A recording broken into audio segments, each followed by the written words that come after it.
I was coming back in town and I hit a dip and I hit the gas and it downshifted in the first a lot quicker and harder than I thought.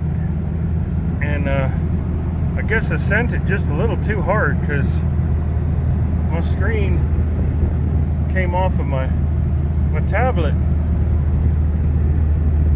Look at the size of the batteries in that thing. It's just all battery.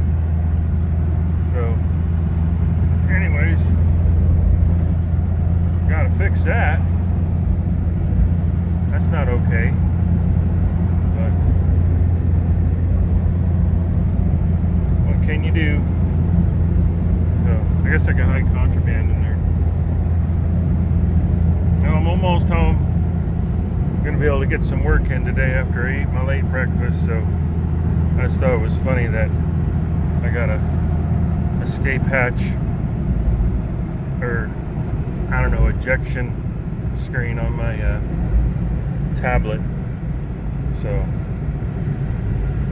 I've been kind of meaning to wasteland this tablet out anyways, so now's the time.